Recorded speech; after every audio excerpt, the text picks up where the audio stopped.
Aquí tengo a mi lado la comisionada Esmeralda Troitino y en instantes llega Enrique Gil Botero.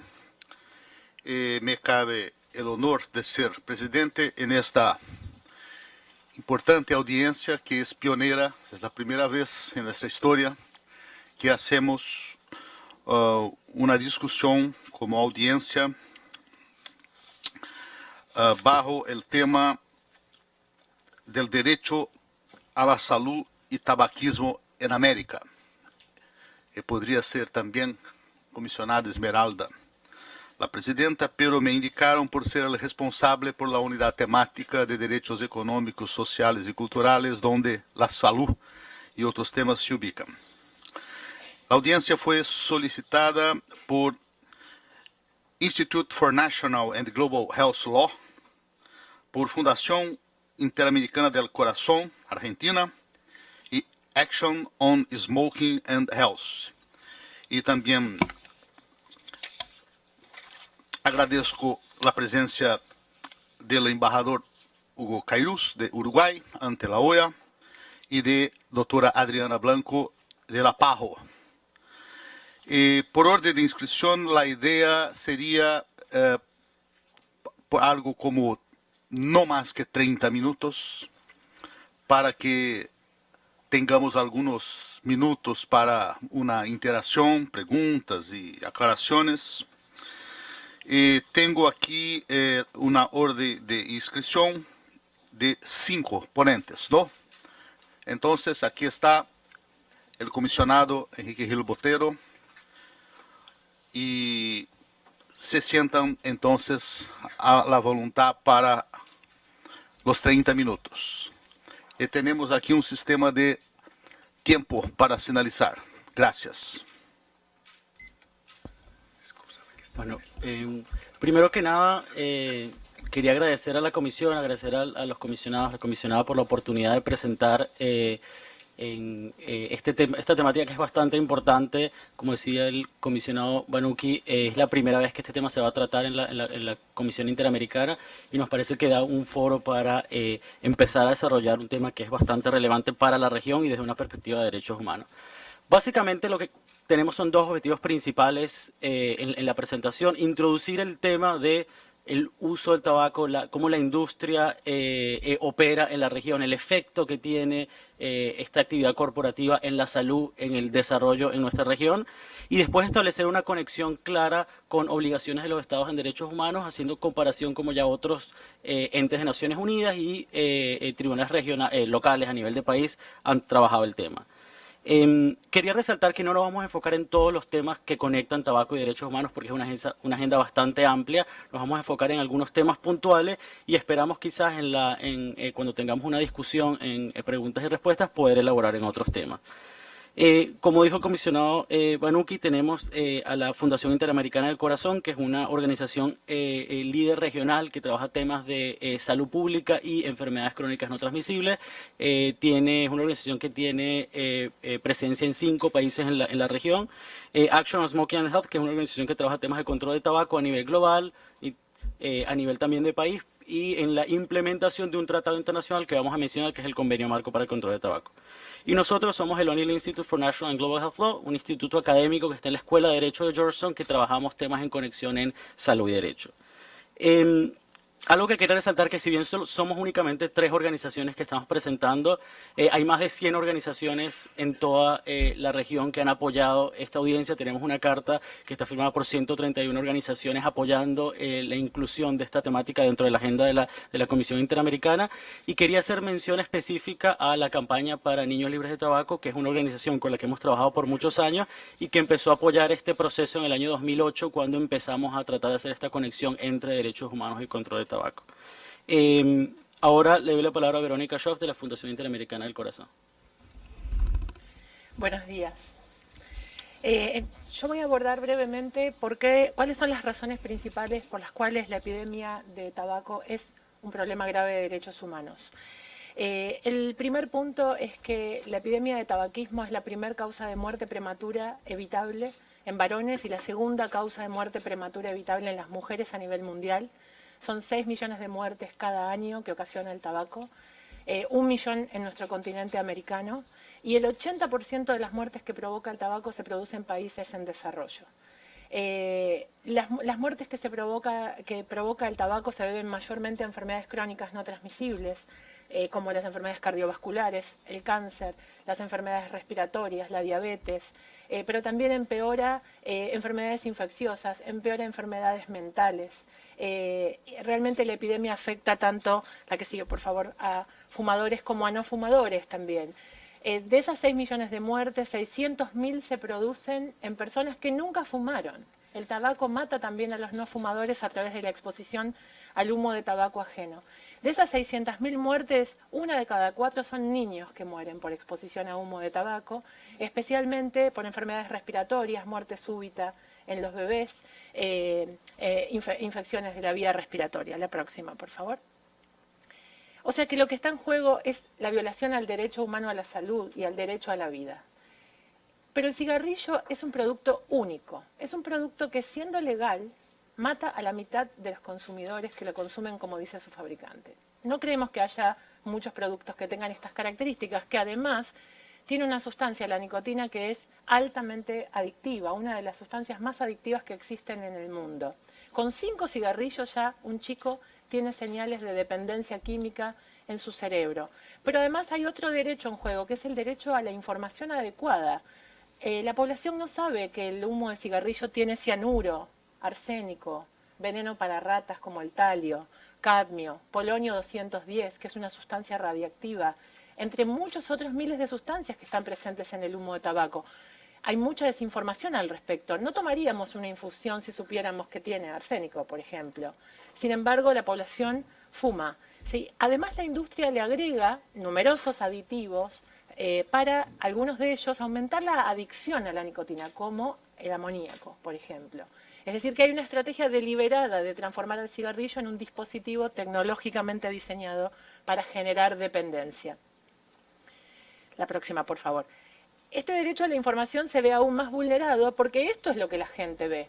Cigarrillos de chocolate, cigarrillos con sabor a limón, a daiquiri, a mojito, ¿sí? A menta, ¿sí? Los saborizantes, estos son fotos del continente americano. Hoy tenemos una variedad, más de una docena de sabores en los cigarrillos que generan 2 importantes efectos: atracción a los niños y desinformación. La gente cree que un producto que tiene sabor a limón es menos dañino de lo que es. La próxima. Pero además está también el derecho a la igualdad vulnerado. Los más pobres sufren más el tabaquismo y hay un 35% mayor mortalidad en los sectores sociales más vulnerables que en las poblaciones de altos ingresos como producto de la epidemia de tabaco, que además no solo fuman más, sino que tienen más mortalidad y acceden menos a los servicios de salud. Pero además las familias pobres, cuando una persona enferma queda discapacitada por el tabaquismo o muere, empeora la pobreza. El tabaco y la pobreza son un círculo vicioso. Y ha sido declarado, por lo tanto, la epidemia de tabaquismo como una barrera para el desarrollo sustentable. El derecho de las mujeres también está francamente vulnerado, especialmente el derecho a la salud. Producto del marketing, las mujeres son el blanco de las campañas de las tabacaleras y hoy vemos en nuestros países un consumo creciente del tabaco en las mujeres, que cada vez fuman más cerca a los varones. América es el continente con menor diferencia de consumo entre varones y mujeres, y en algunos países ya fuman más las chicas que los varones en la adolescencia. Ejemplo, Argentina, Chile, Colombia, las chicas ya fuman más que los varones. Esto anticipa la mortalidad creciente que ya estamos viendo. Mujeres jóvenes que mueren por cáncer de pulmón o por enfermedades cardiovasculares. Los adolescentes, niños, niñas y adolescentes son el blanco y cada vez vemos también un descenso del consumo de tabaco a edades cada vez más tempranas. Hoy los chicos empiezan a fumar a los 12, 13 años, producto nuevamente de una estrategia deliberada para torcer el curso de la epidemia. No es una evolución natural de la epidemia.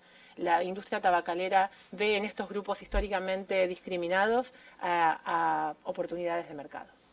La que sigue, por favor.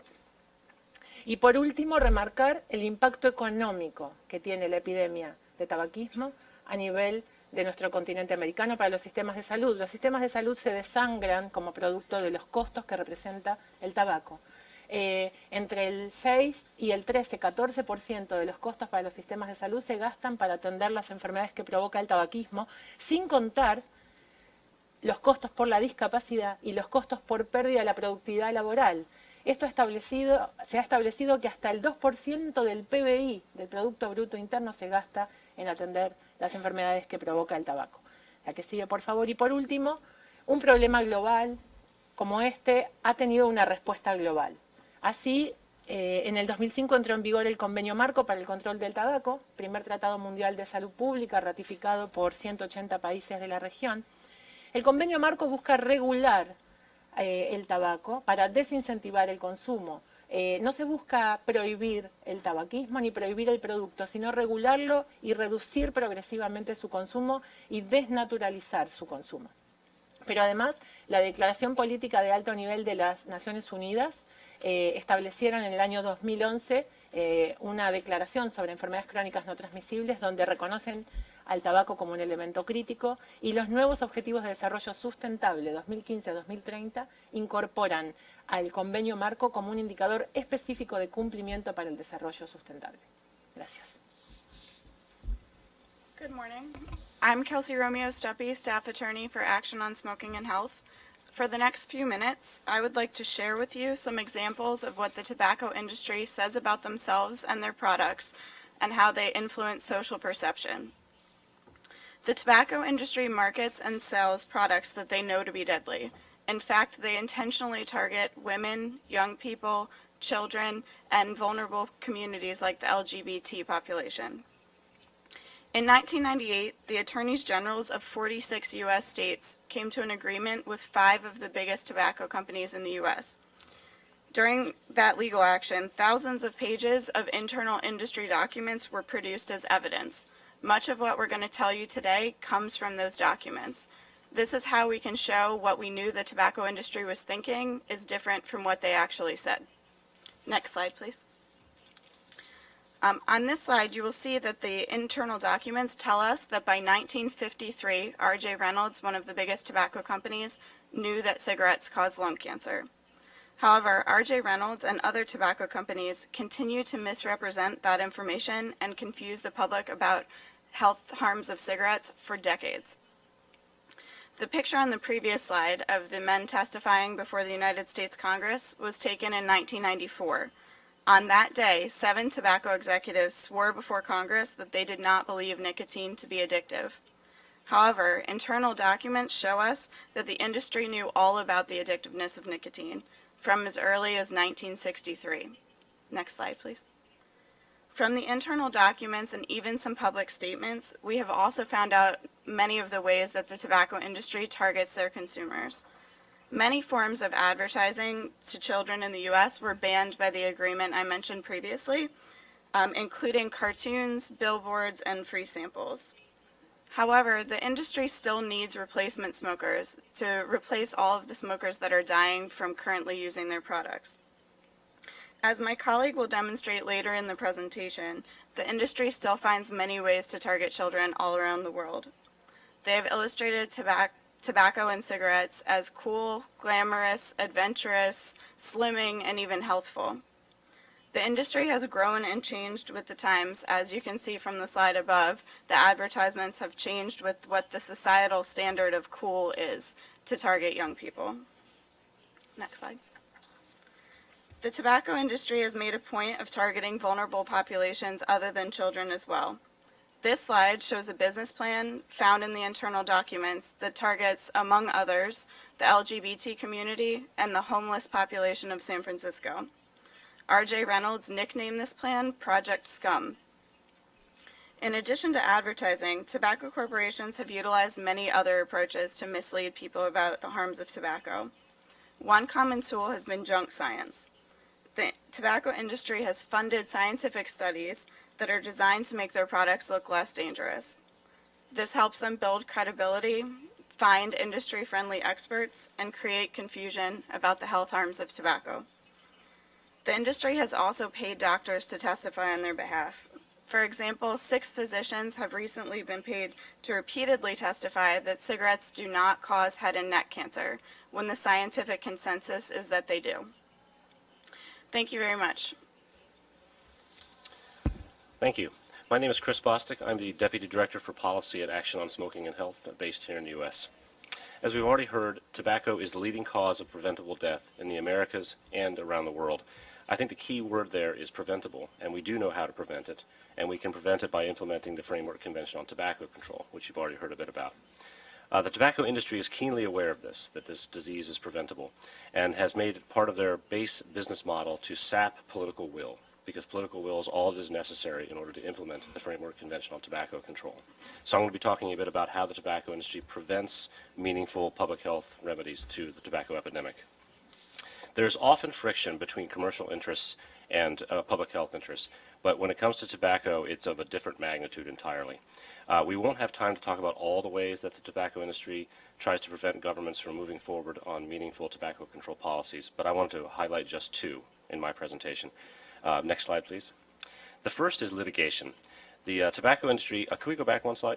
The tobacco industry has launched hundreds of cases over the years at the local, national, and international levels in order to stop tobacco control measures from moving forward. The map on the screen merely demonstrates a series of legal actions that were taken during a 2-year period recently. There's no other business that makes litigation such a major part of its day-to-day functioning. If you look at the budgets of multinational tobacco companies, they have budget items for litigation. They intend to use litigation on a constant basis. The tobacco industry also knows that it does not need to win cases in order to achieve its goals, the goal of regulatory chill. The mere threat of costly litigation is often enough, and every proposal for new tobacco regulations at any level must include a conversation about the risk of litigation. Far too often, governments decide not to move forward on tobacco control measures because of the risk of financial catastrophe. Next slide. A particular example of litigation is under trade agreements. It's become increasingly problematic over the last few years and increasingly well publicized. Typically, in a trade action from a corporation to a government, the government can expect to spend between $3 and $8 million US defending itself. This does not include any legal settlement. However, it is part of the tobacco industry's strategy to inflict the greatest possible legal costs on governments, and so the costs are often much higher. Next slide. Recently, a tobacco trade case was completed between Philip Morris International and Australia over their standardized packaging. That case cost over $50 million US for the government in a case that they won, and that case never even got to the merits. It was dismissed on jurisdictional grounds far before it got to the merits. It would have been far more expensive if they had to fight on the merits as well. Recently, the Uruguayan government has also been facing a similar international trade lawsuit from Philip Morris International. The cost to the tobacco industry of that case is likely to be far greater than the market share of such a small market as Uruguay. But of course, that is not their goal. Their goal is to show other governments what the ramifications will be if they move forward on similar strong tobacco control measures. Next slide, please. The tobacco industry is also adept at influencing politicians. They do this in a number of ways through contributions to political campaigns, through lobbying, and sometimes through outright bribery. The headline on the left is just a recent example of a well-documented case in East Africa where internal documents, leaked documents, showed that there was bribery going on amongst several governments in East Africa. An example from the Americas is illustrative of how the tobacco industry directly influences government officials. Throughout the 1990s, British American Tobacco and Philip Morris co-ran a project that they called the Latin Project, which paid doctors and scientists to publish selective data to counter the science on secondhand smoke. This was in order to prevent meaningful smoke-free air loss throughout the region. In a moment, you will hear more examples of industry interference specifically in the Americas, but I wanted to put some of these industry efforts into a global context for you. These actions such as these bring up rights well beyond health and life. They bring up issues of political rights, corruption, justice, just to name a few. While these are the acts of private corporations rather than governments, it is government regulations, lack of enforcement, and international laws that give space for the tobacco industry to maneuver. The dynamic between the tobacco industry and governments can be changed, and of course, under the FCTC, they must be changed. Thank you. Buen día, mi nombre es Belén Ríos de la Fundación Interamericana del Corazón Argentina. La industria tabacalera durante décadas ha realizado prácticas destinadas a fomentar el consumo de cigarrillo y aumentar sus ganancias, aún a costa de la salud de la gente. Todas estas prácticas funcionan como un obstáculo al efectivo ejercicio del derecho a la salud. A continuación, yo voy a describirles dos principales estrategias de la industria que ha realizado en nuestra región para aumentar su consumo: agresivas campañas de marketing y prácticas para obstaculizar las políticas de salud. Esta información que yo les voy a presentar surge de una investigación realizada en nuestra región colaborativa que ha demostrado cuáles son las estrategias que la industria viene haciendo para aumentar el consumo de los cigarrillos. A este fin, la industria ha estudiado detalladamente a los grupos de consumidores, segmentándolos para conocer en detalle sus gustos, sus comportamientos, cuáles son sus actitudes y así poder dirigirles sus campañas de marketing. La imagen que vemos demuestra el análisis que British American Tobacco realizó para segmentar a los consumidores jóvenes. Las mujeres, los niños, niñas y adolescentes han sido blanco de las estrategias de la industria. Estas estrategias tienen como fin instalar la idea de que el consumo de tabaco es algo habitual y socialmente aceptado. Lo muestran como algo glamoroso, atractivo y accesible. Siguiente. Como ya decíamos, para continuar su negocio, la industria debe captar nuevas generaciones de consumidores y así reemplazar los que van muriendo o los que dejan de fumar. Los niños, las niñas y los adolescentes son los principales fumadores de reemplazo que la industria busca atraer a través de costosas campañas de marketing y tácticas que persiguen el objetivo de iniciarlos en el consumo, como vemos en la pantalla. Si bien la industria declara públicamente que sus acciones no buscan aumentar el número de consumidores y que apuntan a los adultos, sus propios documentos internos han revelado que los niños y las niñas de 13 años son considerados un mercado clave y que las estrategias de marketing fueron dirigidas directamente hacia ellos. Es una estrategia que ha sido exitosa porque más del 80% de los fumadores del mundo empiezan a fumar antes de los 18 años. Siguiente. Actualmente la industria ha desarrollado una agresiva estrategia en los puntos de venta de toda la región, ya que es un espacio central y extremadamente eficaz para que los niños consideren a los cigarrillos como productos familiares y accesibles. Por este motivo, invierte millones de dólares en publicitar y en exhibir sus productos en dichos espacios cerca de los juguetes y de las golosinas, como también vemos en la pantalla. En todos los países de nuestra región se puede ver a la industria desplegando las mismas estrategias en el punto de venta. Exhibidores con iluminación, colores, diseños llamativos, la ubicación de productos en lugares de alto tránsito y principalmente a la altura de la vista de los niños y las niñas. Siguiente. Vimos anteriormente cómo el consumo de tabaco está aumentando entre las chicas de la región.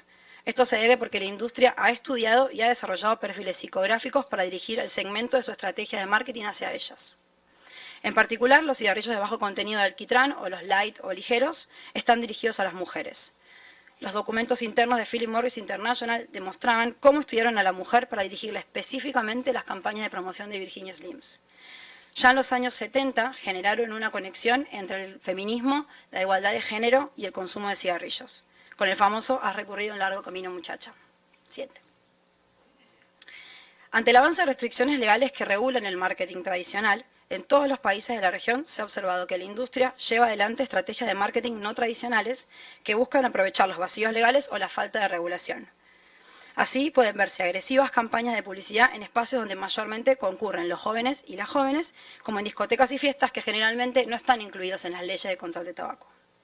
Además, hemos visto cómo disponen promotoras que entregan cigarrillos gratis, incluyendo a menores de edad, aun cuando eso está prohibido en todos los países del mundo. Hasta aquí vimos cómo la industria desarrolla campañas de marketing para generar un aumento en el consumo y aumentar sus ganancias. Sin embargo, esas no son las únicas reacciones que realiza. Cuando los gobiernos avanzan con regulaciones para frenar la epidemia de tabaquismo y proteger el derecho a la salud, la industria despliega acciones que buscan obstaculizarlas e impedir su implementación. Aunque las tabacaleras comercializan un producto mortal, son lícitas y tienen un gran poder económico e influencia política en la mayoría de los países del mundo. Si bien generalmente sus acciones de interferencia se desarrollan dentro de un marco de legalidad, en numerosas ocasiones sus estrategias se caracterizan por falsear información, aprovechar los vacíos o los puntos débiles de algunas legislaciones y realizar acciones que son cuestionables, no solo desde el punto de vista ético, sino también jurídico. Siguiente. Nuestra región no quedó afuera de la interferencia de la industria. Casi todos los países han sido víctimas de acciones desarrolladas para frenar, obstaculizar o impedir que políticas de control de tabaco sean sancionadas o implementadas. Ahí vemos cómo países como Uruguay, México, Argentina, Brasil, Chile, Perú fueron víctimas de la interferencia de la industria. En todos ellos, los gobiernos avanzaron con políticas de salud pública y se vieron amenazados por la industria tabacalera. La industria ha usado en todos los países de nuestra región diversas estrategias que buscan o bien evitar la sanción de una política a través de campañas de lobby, como fue en México o en Brasil, o también evitar que una normativa que es efectiva se aplique, como es el caso que está sufriendo hoy Uruguay.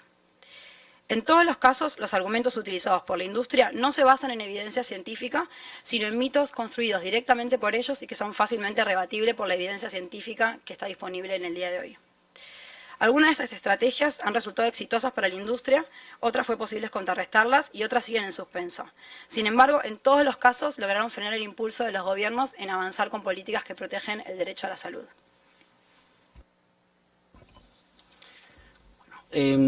Yo voy a tratar de conectar un poco todo lo que hemos discutido con obligaciones de derechos humanos. Hay evidencia clara del daño, hay evidencia clara de cómo la industria ha actuado y el tema es cómo definimos el contenido específico de las obligaciones de los estados en este espacio. Y para eso tenemos el tratado internacional que todos han mencionado, el Convenio Marco para el Control del Tabaco. Ese tratado establece medidas específicas que los estados partes tienen que adoptar para atacar y minimizar el impacto que tiene el uso de tabaco en la salud pública. La manera como hemos venido trabajando esto en muchos en foros en Naciones Unidas o a nivel de país es conectar ese tratado con obligación del derecho a la salud, derecho a la vida digna, hacer de ese tratado el que define específicamente el contenido de obligaciones de los estados. Es difícil porque nos ha pasado mucho cuando tratamos de introducir el tema de tabaco en círculos tradicionales de derechos humanos, hay una cierta idea de rechazo. Esto no es un tema de derechos humanos, es un tema de autonomía, el Estado paternalista quiere limitar las libertades individuales y todo eso es en realidad argumentos que la industria ha estado vendiendo durante años. La industria cooptó los argumentos de derechos fundamentales y derechos humanos de los años 80, como vimos en la evidencia que se ha presentado por los colegas ahora en la audiencia. Entonces la idea es muy fácil, si hay un argumento de autonomía y creemos que el convenio marco establece un marco regulatorio para minimizar el impacto negativo que tiene el tabaco en sociedad, pero no va al extremo de prohibir el producto. La idea es regularlo para minimizar el daño en sociedad. Cuando vemos la evidencia, el impacto en salud, los argumentos legales son bastante fáciles de rebatir, pero todavía hay una idea en nuestros países de que hay un conflicto inherente entre políticas de salud pública en tabaco y derechos humanos. Siguiente. Ha habido ya pronunciamientos de distintos organismos de Naciones Unidas, pasa las tres, Rebeca. El Comité de Derechos Económicos, Sociales y Culturales, le comentaba al comisionado Banucchi, tuvimos una discusión, un diálogo bastante interesante en el 2008, cuando el comisionado Banucchi era representante del gobierno de Brasil, donde se hizo una conexión específica entre convenio marco, derecho a la salud establecido en el Pacto Internacional de Derechos Económicos, Sociales y Culturales y obligaciones del Estado. Fue la primera vez que un Comité de Naciones Unidas hizo esta conexión en el año 2009.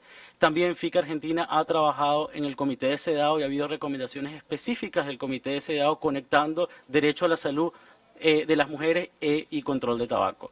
En la región, la Organización Panamericana de la Salud tiene muchísimos años trabajando esta conexión entre derechos humanos y control de tabaco, desde materiales que ha desarrollado la OPS como resoluciones específicas de los órganos directivos de OPS.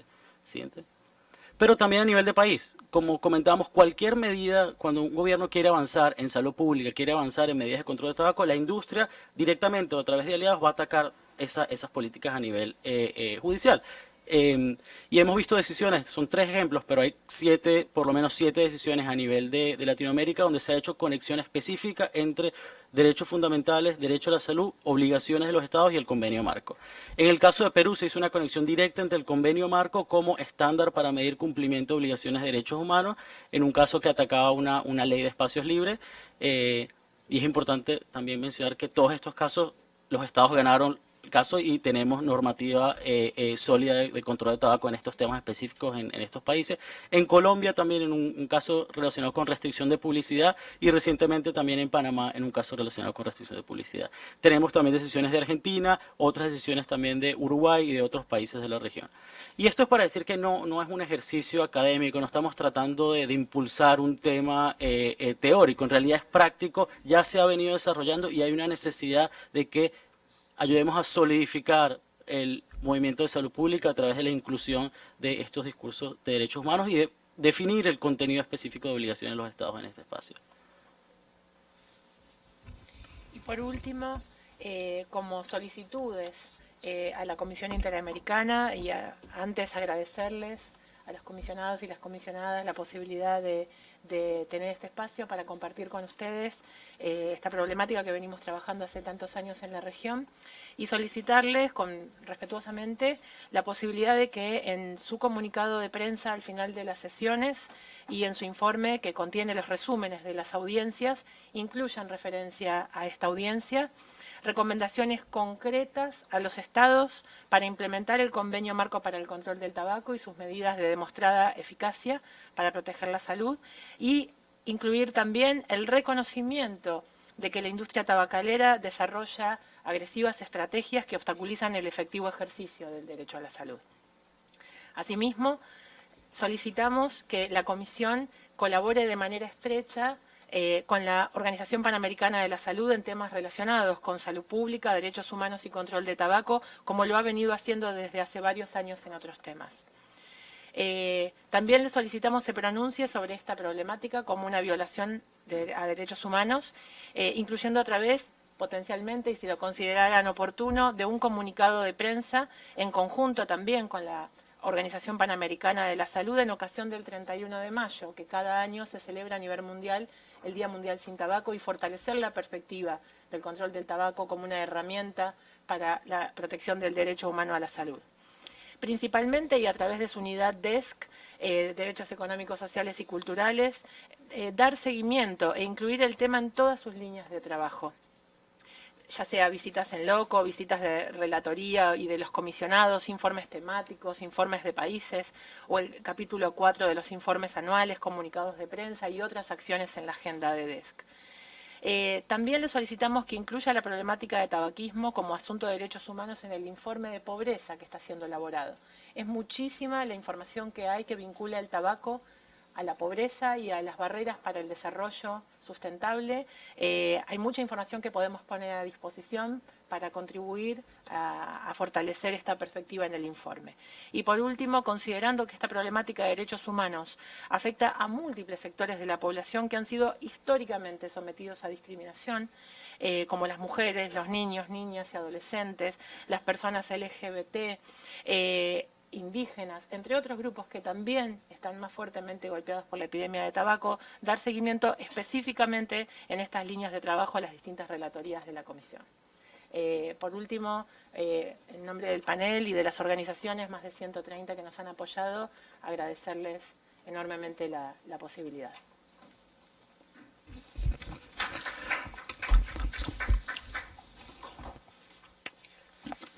Muchísimas gracias, incluso por la disciplina perfecta, 30 minutos.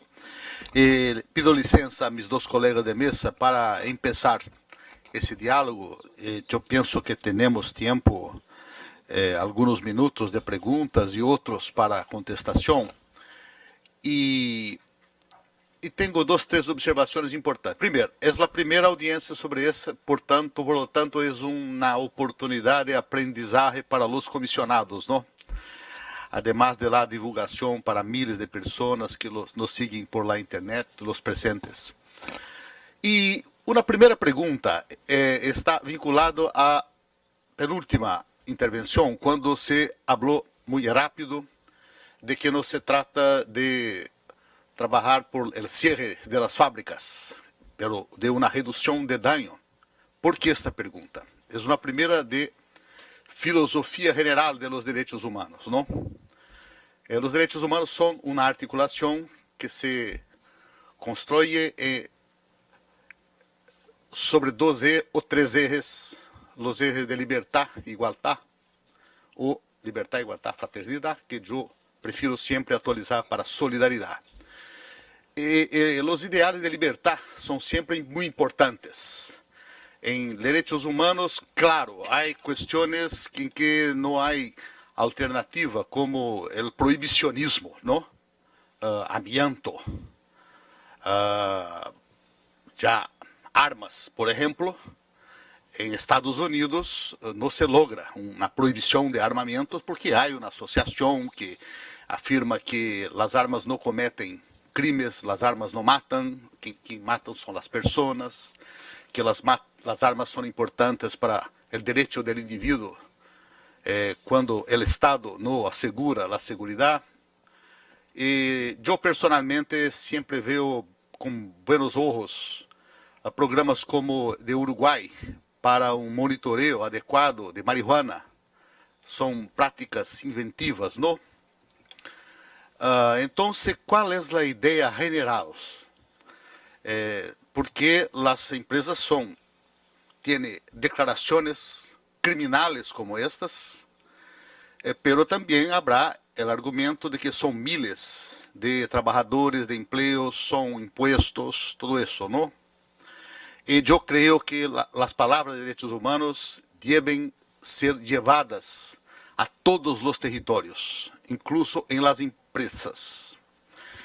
Empresas y derechos humanos, como saben, es uno de los temas que más crecen en los tiempos recientes. Aquí tenemos invitación todo mes para empresas y derechos humanos. Guidelines de John Ruggie y minerías y otras.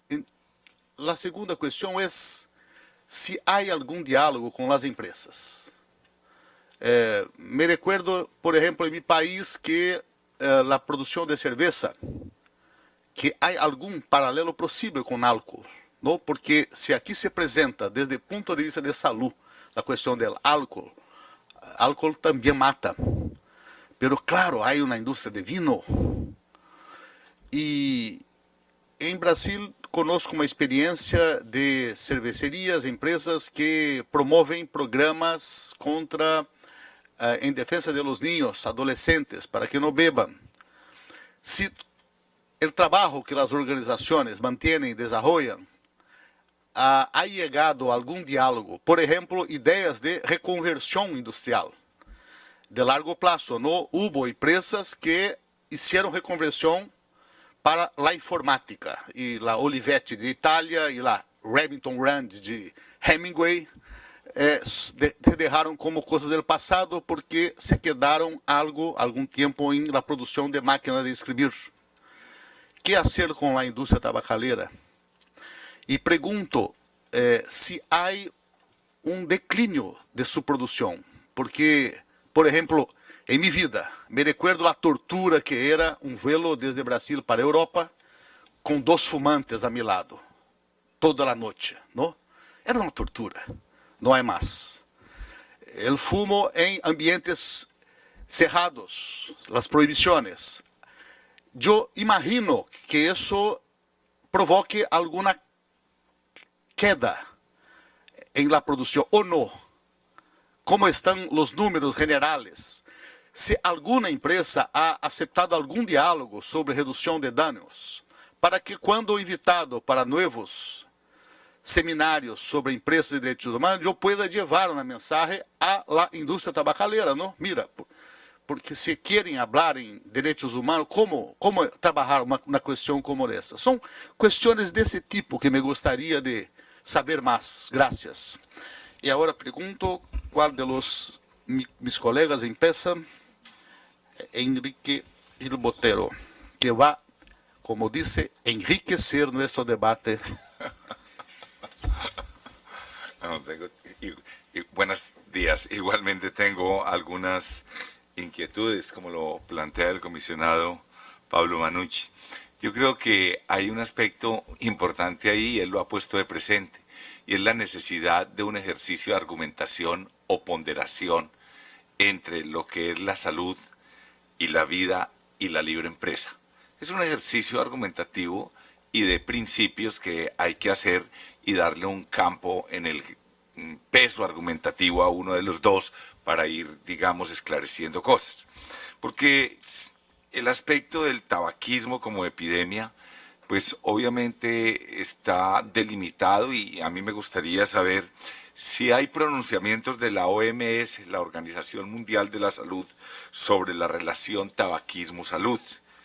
En primer lugar, tener de presente que la Declaración Universal, la Declaración Americana de los Derechos y Deberes del Hombre, el artículo 11, define a la salud como un derecho fundamental.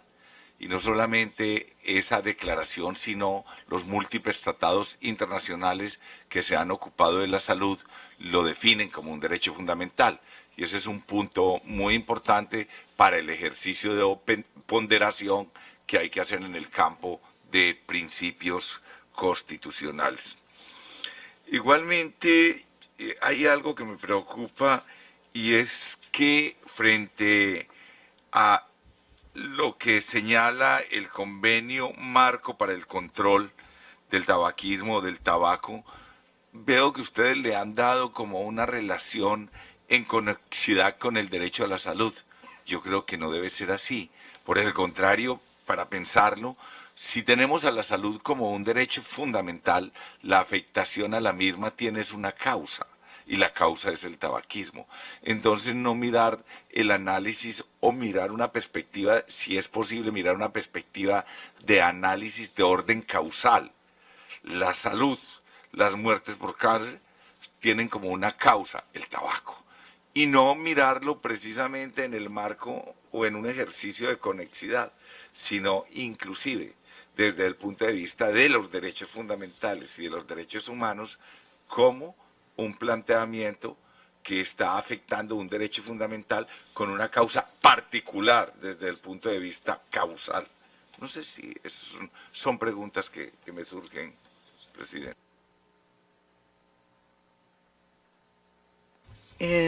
Muy buenos días.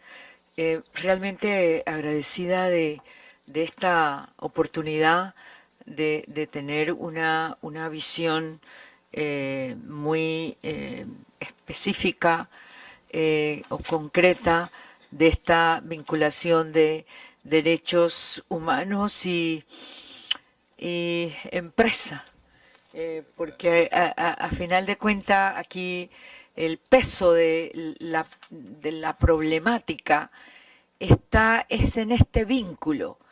¿Cómo hacer que la industria, la industria del tabaco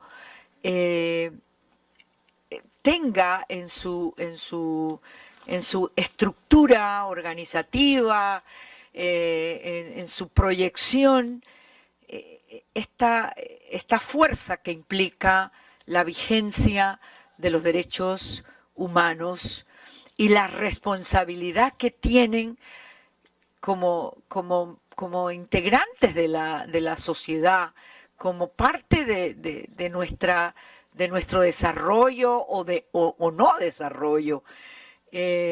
Los planteamientos hechos por ustedes que resultan sin duda de los estudios y las investigaciones, realmente me impacta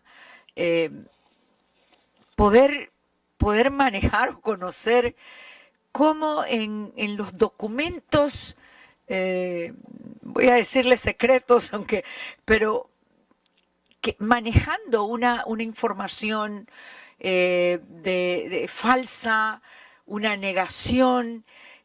Para mí lo importante es que las industrias están rebasando una línea de su responsabilidad o compromiso como generador de sus ingresos, sino de la corrupción. Yo creo que ese es el vínculo fuerte que nos puede, que nos debe comprometer a la Comisión y a todos los organismos responsables de esta protección de derechos fundamentales, porque sí, yo soy de Panamá, hemos tenido unas actividades muy puntuales para enfrentar una política de combate al tabaquismo, pero no con la profundidad que hoy lo puedo manejar. No sé qué políticamente pudo tener nuestras autoridades que enfrentar para poder mantener esta fuerza en los procesos de control, y creo que efectivamente puede estar en juego capacidad de influir en las políticas públicas o en la voluntad política de nuestros gobiernos y estados, y creo que eso hay que estudiarlo, fundamentarlo, argumentarlo, como han dicho mis colegas, de tal manera que nos sirva de una base clara, contundente, y también con la posibilidad que como estados podamos decirle, para enfrentar, que bueno, ustedes están, pasaron el límite, pasaron la raya, ustedes están en los niveles de la corrupción y del manejo político nefasto para impedir que nuestros pueblos y principalmente nuestros grupos, que sabemos son los que más se afectan con estos mensajes. Yo recuerdo cuando era muy niña que efectivamente fumar era como algo glamuroso. Y ya de haber sido niña hace mucho tiempo. Ahora imagínense lo que pasa hoy para nuestras niñas y niños. Entonces, sí, y recuerdo propagandas de mucho impacto para las mujeres, pero también para los hombres. Entonces, cómo eso a través de la historia hoy tenemos una posibilidad de un análisis y de una visión muy concreta de lo que afecta en la vida de nuestros pueblos, en la vida de nuestra gente, este vicio que se promueve y que no solo se promueve, sino que se buscan los mecanismos para que aquellos que mueren o que dejan de fumar, ver cómo captamos a otros. Entonces, mi agradecimiento por esta información. El comisionado Banuki, nuestro presidente en la mesa de hoy, dice es un proceso de aprendizaje importante y positivo. Gracias. Gracias, comisionada. Y ahora nos restan algo como 10 minutos, por favor. Bastante, sí. Bueno, muchas gracias por las preguntas. Yo voy a pedir a los otros miembros si quieren comentar. Yo voy a hacer 2 comentarios puntuales y después le voy a pedir a Verónica que responda a otras preguntas. Respecto al modelo regulatorio, la idea es esa. En salud y derecho nos estamos moviendo a tratar de establecer modelos regulatorios para minimizar los daños de los productos en sociedad. Productos de consumo, el ejemplo de marihuana es lo mismo, viene de un mercado totalmente prohibido, un mercado que ahora se está empezando a regular. Regulado donde el Estado puede tratar de implementar modelos regulatorios para minimizar el impacto en salud. Ese es el modelo en tabaco. No es un modelo prohibicionista, no es perfeccionista, no se está tratando de imponer una visión filosófica de cómo las personas tienen que vivir la vida, sino se trata de crear condiciones en sociedad para que la gente pueda ser saludable. Ahora, la dificultad es que venimos de una industria que por muchos años fue totalmente no regulada, que puede publicitar el producto, vender el producto, hacer lo que quiera con el producto, y se ha creado un mercado muy grande que está afectando derechos fundamentales de grupos vulnerables y de la población en general. Entonces, por ahí viene la discusión, es crear un modelo regulatorio donde se pueda verdaderamente existir las condiciones para que las personas puedan vivir una vida saludable. Respecto al otro comentario del comisionado Gil Botero, sí hay tribunales que han desarrollado test de proporcionalidad, ponderación. Ha habido bastante desarrollo jurisprudencial para tratar de balancear libertad económica y salud en el contexto de tabaco. Se ven las características típicas del producto, el efecto que tiene en sociedad, la no necesariedad del producto para ninguna actividad social. Entonces se han desarrollado distintos test, inclusive la Corte Constitucional de Colombia tiene un test bastante detallado en proporcionalidad en este espacio. Creo que se puede argumentar sí que es un factor de riesgo para la salud. Hay una causalidad del consumo de este producto tiene un impacto en la salud.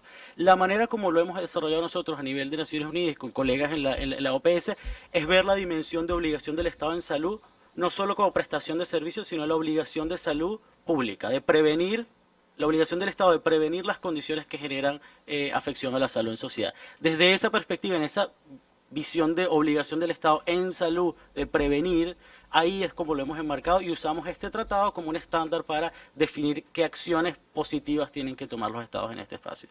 Creo que esos eran los dos comentarios que quería hacer, pero quedamos a disposición para seguir la conversación.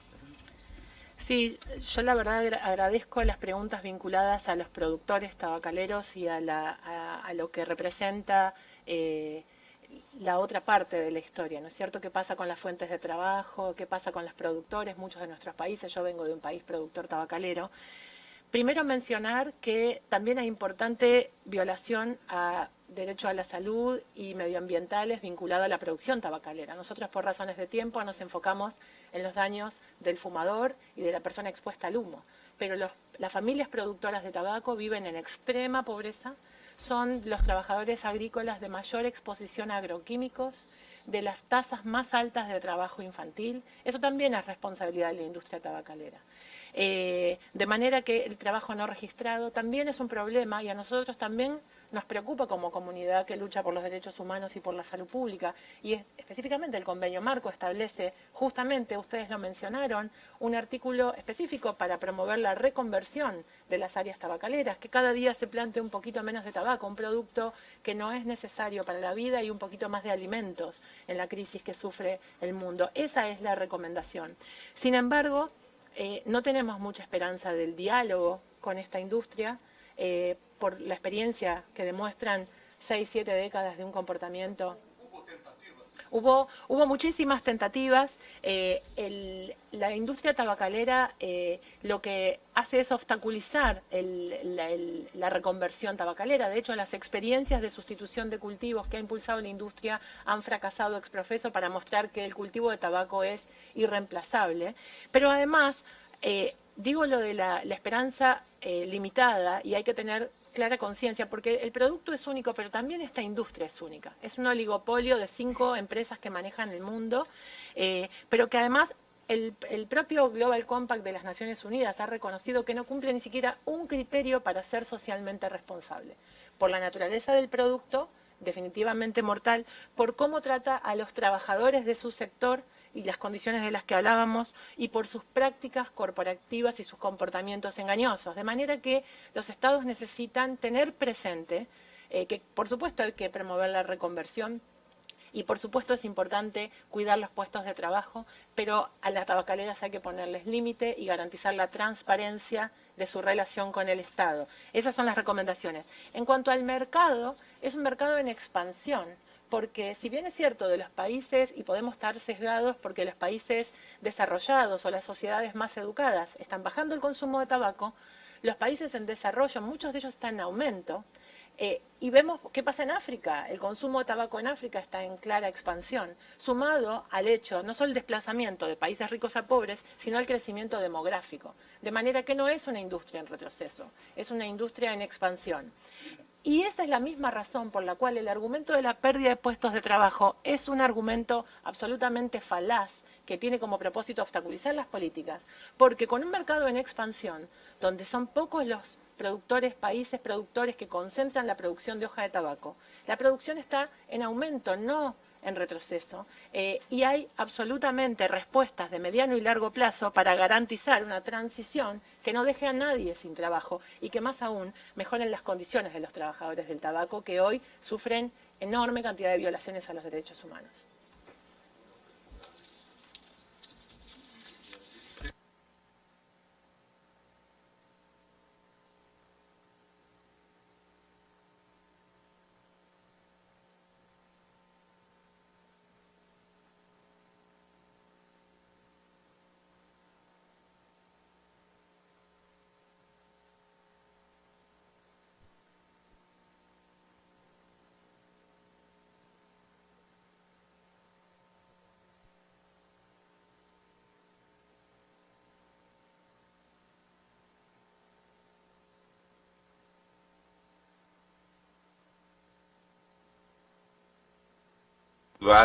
El consumo del tabaquismo o en mermar o poner un paliativo a la epidemia.